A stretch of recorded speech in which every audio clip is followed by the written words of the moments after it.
Témoignages et rapports de combat spirituel. Jésus-Christ a délivré et guéri un jeune homme atteint d'épilepsie. Le jeune homme a été capturé par les esprits d'impudicité à travers la pornographie qu'il suivait sur Internet, et chaque fois que son âme est torturée par les démons, il tombe partout en public et perd conscience. Rapporté par l'évangéliste Jean Gratien. Chers frères et sœurs dans le Seigneur, je vous salue dans le précieux nom de Jésus-Christ, le Dieu de toute chair, Dieu de toute âme et Dieu de tout esprit, la seule source de notre inspiration. Comme je vous l'avais annoncé, le Seigneur nous a mis à cœur de publier de temps en temps le rapport de nos combats spirituels et des victoires qu'il a eues pour nous, afin de booster la foi de ceux qui faiblissent, et de témoigner aux incrédules que le Saint d'Israël, le Roi des rois est vivant et opère encore comme par le passé. D'abord, je m'excuse de ne pas pouvoir publier tous les cas de miracles, de délivrance et de guérison que le Seigneur opère avec nous chaque semaine, car c'est nombreux, il y a ceux qui viennent nous voir dans notre siège et les cas délivrés au téléphone. Nous ne donnons pas tous ces détails pour une quelconque propagande pour notre personne ou pour une vaine gloire, mais nous faisons tout pour la gloire de Jésus-Christ afin d'attester à cette jeune génération, proie facile du diable, que le sort que le malin leur réserve n'est pas joli à voir. De s'accrocher à Christ et de fuir le péché, la plus grande maladie dont ils souffrent, c'est le péché, la vie de débauche, de l'impudicité, la délinquance, la mondanité, etc. Par ces choses le diable les capture et les met à son esclavage. Ils se croient libres de vivre comme ils veulent et faire ce qu'ils veulent, s'habiller comme ils veulent, se coiffer comme ils veulent, fumer comme ils veulent, se comporter comme ils veulent, or c'est de l'illusion. En réalité, ils sont des prisonniers qui obéissent à un maître qui tient la télécommande de leur vie, et les manipule à son gré. Si un jeune s'habille en jean destroyer, c'est pas lui-même qui le veut, mais il obéit à un maître qui tient la télécommande de sa vie. S'il lui dit, va fumer, il fume, va dans la pornographie, il obéit, va dans la drogue, il obéit, c'est pourquoi la Bible déclare dans Proverbe 24 verset 11, délivre ceux qu'on traîne à la mort, ceux qu'on va égorger, sauve-les. Ainsi, à travers les délivrances au téléphone, le Seigneur nous démontre son omnipotence, son omniprésence et son omniscience, qu'il n'est pas limité, tant que la connexion entre le ciel est établie, à travers la prédication de la vraie évangile de la vérité, et de la sainteté, et que l'âme s'imprègne de la vie de la sanctification et accepte y marcher, le ciel s'ouvre et la connexion du Saint-Esprit opère. Chers frères et sœurs, le cas présent concerne un jeune frère dont les parents résidant en Australie sont des serviteurs de Dieu, vivant dans la vérité et la sainteté. Le père est pasteur et la mère est servante très zélée, mais comme l'ennemi n'a pas eu accès à leur vie, il a pris en otage leur fils aîné.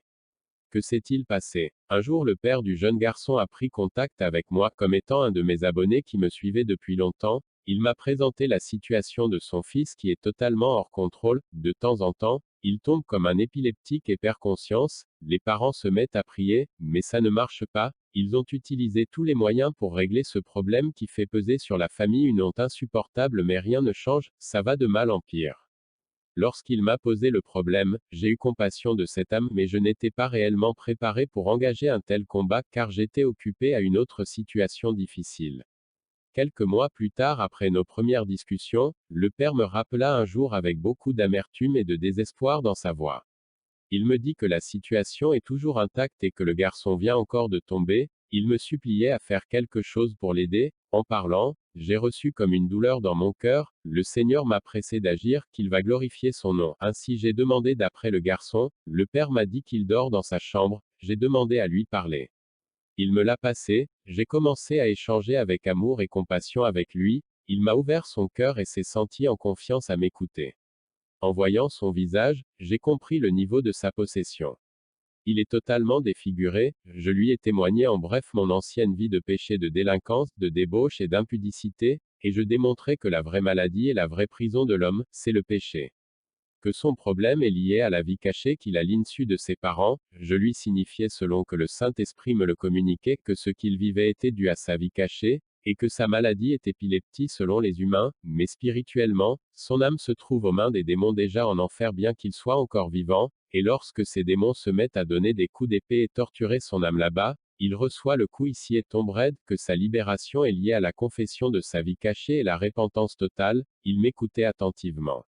Le Saint-Esprit me dit que c'est sur Internet, les sites de pornographie qu'il a chopé un démon qui a capturé son âme. Je lui ai révélé qu'il vit dans la pornographie et la masturbation extrême. Il ne sait plus dire non. Il l'a avoué. je lui ai qu'il va aussi sur les sites de jeux en ligne, il a accepté, on a abordé d'autres secrets de sa vie, et il m'a son cœur, mais je savais que c'était le Saint-Esprit qui a vraiment travaillé son cœur, sinon c'est un garçon très discret, ses parents n'ont jamais su toutes ces choses qu'il commettait.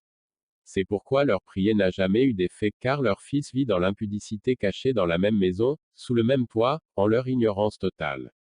Dans les échanges, je lui ai fait toucher du doigt la gravité de ses actes et il est sombré dans le regret. Je lui ai dit que sa délivrance est liée à sa bonne foi, s'il accepte se repentir et quitter cette vie abominable, si oui, il doit confesser ses péchés à ses parents car le fait qu'il les a cachés sa vie de péché est dangereux pour lui, il acceptait faire tout ce que je lui dis, j'ai béni le Seigneur, je lui ai demandé d'aller vers son Père pour aller lui parler avec esprit de repentance et lui confesser toute sa vie cachée, j'ai profité pour lui raconter l'histoire de l'enfant prodige qui l'a beaucoup touché. Je lui ai dit qu'après la confession de sa vie à son père, il doit faire 3 jours de jeûne et prière de repentance selon un guide que je lui ai envoyé. Que pendant les 3 jours, il va rédiger tout ce qu'il m'a révélé et le confesser à Jésus-Christ pour obtenir le pardon, il a accepté et même pressé de commencer. Après notre échange lorsqu'il s'est levé pour aller vers son père, les démons l'ont encore projeté par terre, ses parents me l'ont signalé et nous avons profité pour lancer quelques missiles, il s'est soulagé un peu et rentre dans le sommeil, j'ai échangé avec son père et lui ai fait part de la situation réelle de son fils, il est très triste d'apprendre de telles énormités de son fils, je lui ai demandé de se préparer pour l'écouter et de lui pardonner tout, et de savoir que c'est pour se venger de lui que l'ennemi a capturé son fils. Nous nous sommes donné rendez-vous pour le 3e jour du jeûne pour la délivrance. Le 3e jour, ils m'ont appelé pour le travail, ils m'ont fait part de comment leur fils a confessé de lui-même et de comment lui-même a fait le jeûne et n'a pas du tout mangé, ça m'a beaucoup encouragé. Alors je leur ai demandé de préparer le dispositif, lui placer l'écouteur du téléphone pour démarrer. Ensuite nous avons invité le Seigneur à opérer lui-même cette délivrance, c'est ainsi que les choses ont commencé. Au bout d'environ 1 heure d'intercession, assis sur une chaise les yeux fermés, le premier démon l'a quitté par la puissance du Saint-Esprit, il est projeté par terre, nous avons poursuivi la prière. Jusqu'à un moment il s'est réveillé, mais très faible et ne pouvait pas faire de mouvement, le Seigneur me met à cœur de continuer, qu'il restait des démons, nous avons continué et même assis par terre, il a été projeté une 2e fois, mais les démons refusaient de parler, cette fois-ci, lorsqu'il est écroué par terre, il est rentré dans un profond sommeil, j'ai demandé de le laisser se reposer, nous avons demandé au Seigneur de sortir son âme de l'enfer et de le délivrer de tous les liens qui l'ont enchaîné. Le Seigneur l'a complètement restauré, à son réveil, il nous fait part de tout ce qui passait quand nous prions pour lui.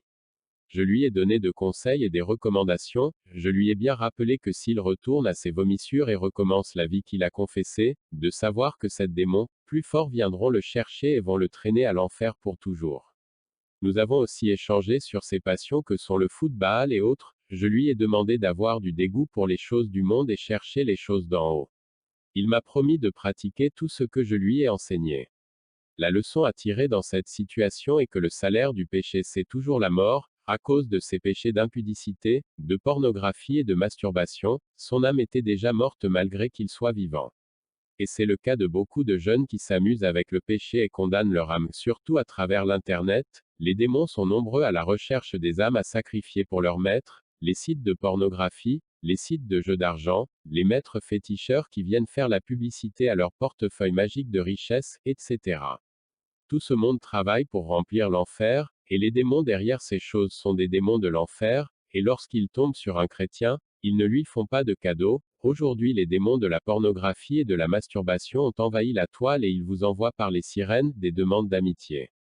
Si tu cliques j'aime, tu as validé l'enfer, c'est un piège infernal tendu pour te capturer, alors veillez sur vos âmes. La plupart des filles que vous voyez, avec des seins légèrement dehors sur Facebook, sont des démons en chair à la recherche de proies faciles. Il suffit parfois d'écrire avec certaines d'entre elles, et la même nuit, elles viennent coucher avec vous pour voler votre étoile, votre gloire, votre destinée et tout livrer à leur maître Satan.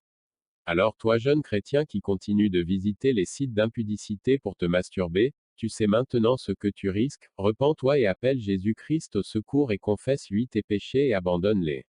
Pour ce qui concerne notre frère en Australie, depuis environ 8 mois que nous avons fait la prière, j'attendais de la part de son père un témoignage pour m'assurer qu'il a été réellement délivré ce jour, afin de donner gloire à Jésus-Christ. Effectivement, cette semaine, le Père m'a envoyé un message vocal dans lequel il s'exprime avec grande joie de satisfaction, en bénissant le Seigneur pour la délivrance qu'il a opérée pour son Fils. Et c'est dans ce vocal qu'il témoigne que depuis l'intercession, son Fils se porte très bien et n'a plus jamais montré aucun signe anormal, et n'est plus jamais tombé quelque part comme il le faisait fréquemment avant la délivrance. Qui a dit que Jésus-Christ n'est pas Dieu? Même au téléphone, il délivre ses âmes pour montrer que sa puissance n'a pas de limite et son évangile sans frontières. Gloire au roi des rois d'éternité en éternité. C'est Jésus-Christ qui est fort, Satan n'aura jamais gain de cause. Rendez gloire à Jésus-Christ. Alléluia, Alléluia. Recevez plus de messages édifiants, en vous abonnant à la chaîne Jésus revient TV, à la page Facebook de l'évangéliste Jean Gratien ou contactez-nous par WhatsApp au numéro +229 97 25 35 39. Suivez dans le vocal ci-dessous, le témoignage de son père. Merci Seigneur, merci Seigneur, merci Seigneur, merci Seigneur, oh Alléluia. Nous t'adorons, nous t'adorons, nous t'adorons, nous t'adorons. Nous t'adorons, nous t'adorons, oh Alléluia. Tu nous aimes, tu nous aimes, tu nous aimes, tu nous aimes. Tu nous aimes, tu nous aimes, oh Alléluia. Shalom, shalom. Chers serviteurs et servantes de notre Seigneur Jésus-Christ, j'aimerais saisir de cette opportunité pour remercier notre Seigneur de tout ce qu'il a fait dans ma maison, tout ce qu'il a fait spécialement dans la vie de mon enfant qui était possédé par des esprits démoniaques, par des esprits mauvais, par des esprits de ce monde de ténèbres, par des esprits de films pornographiques. Ces esprits s'étaient transformés en esprits épileptiques. La Bible me dit en 2 Timothée chapitre 1, le verset 8, je paraphrase, « N'aie donc pas honte de rendre témoignage de notre Seigneur. »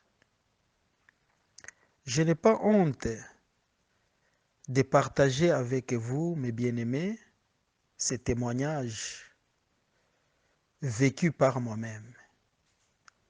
Au mois d'octobre 2018, la situation avait commencé chez mon fils. Il était assis avec son téléphone.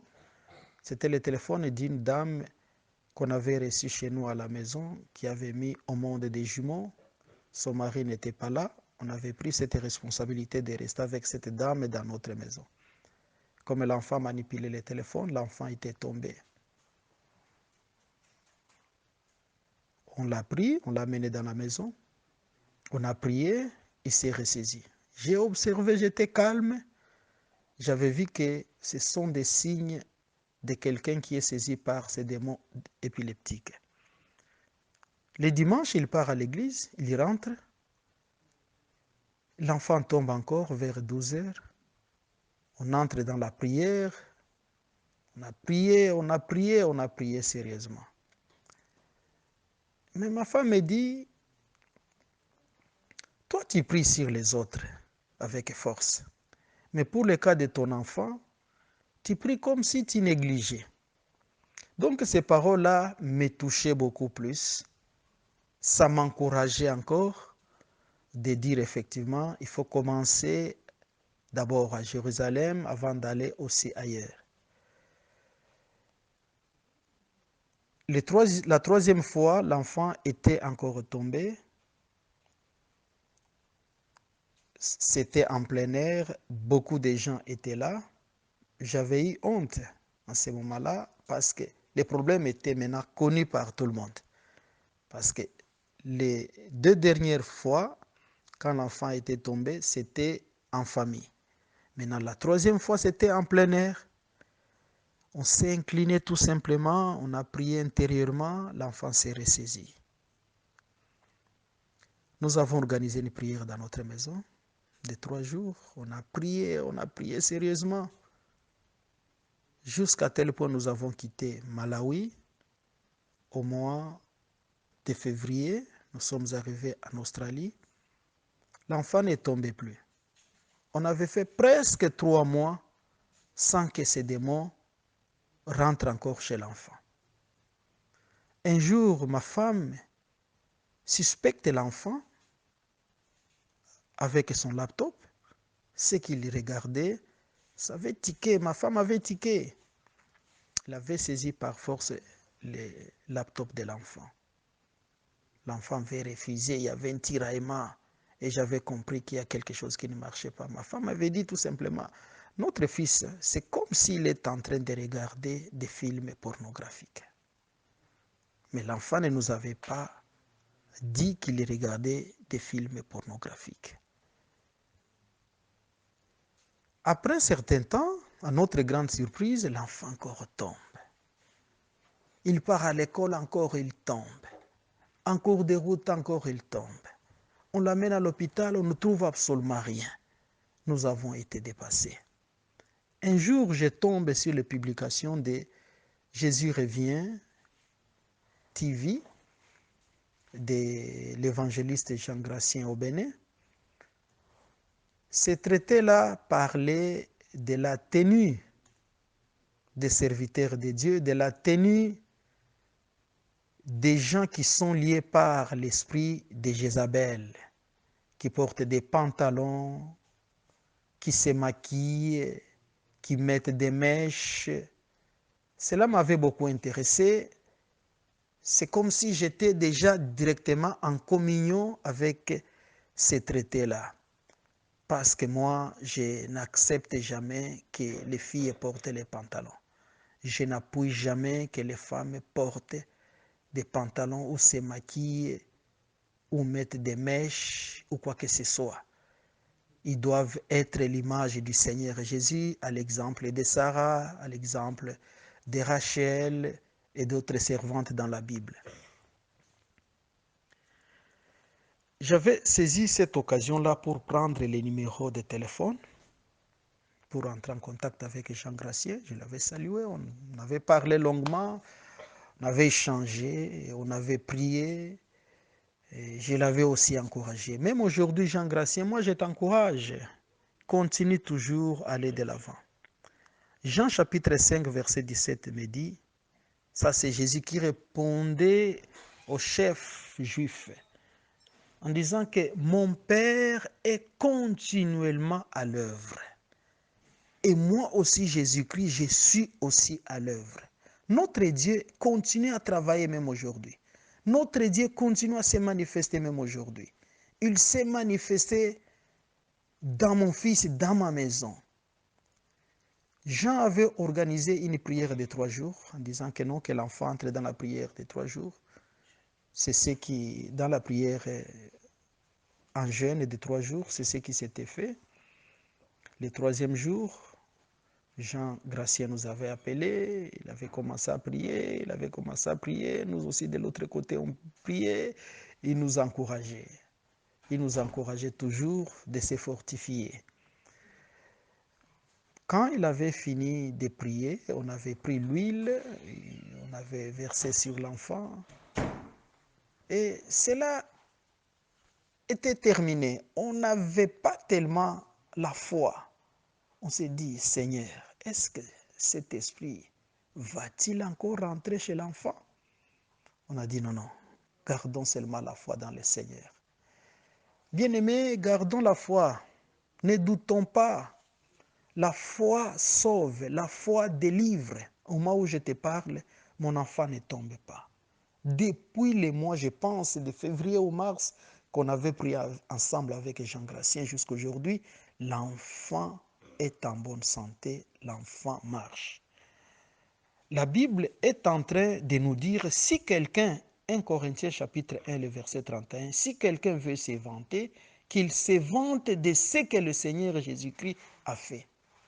Nous nous vantons parce que le Seigneur est avec nous, parce que le Seigneur est à l'œuvre, parce que le Seigneur est en train de délivrer ses enfants. Merci beaucoup, bien-aimé Jean Gratien. Merci beaucoup à toutes les personnes qui soutiennent Jésus revient bientôt. Il y a une bénédiction dans cette chaîne. Il y a une bénédiction que le Seigneur est en train d'apporter en utilisant ces instruments, en utilisant les groupes de Jésus revient bientôt. Soyons fidèles. Ce n'est pas tout ce que le monde est en train de faire que nous devons suivre. Non, nous devons être distingués, nous devons être à part.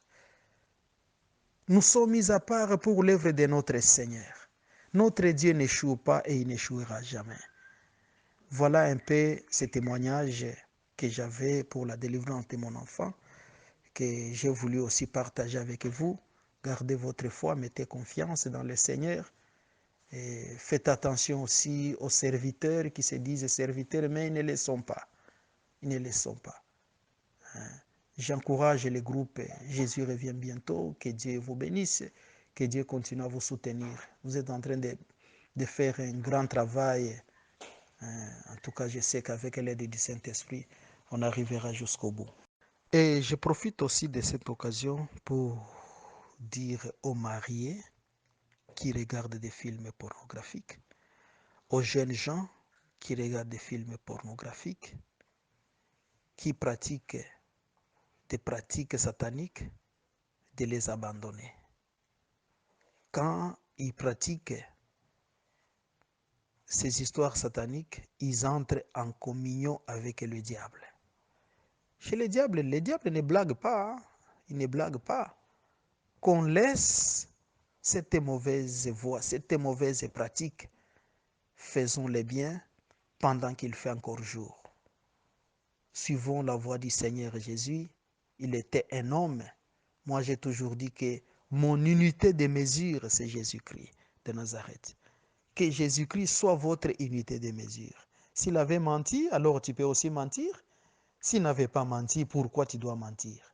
Si Jésus s'était prostitué, alors il ne faut pas, et tu dois aussi te prostituer. S'il ne s'était pas prostitué, ne le fais pas. Suivons l'exemple de Jésus-Christ de Nazareth.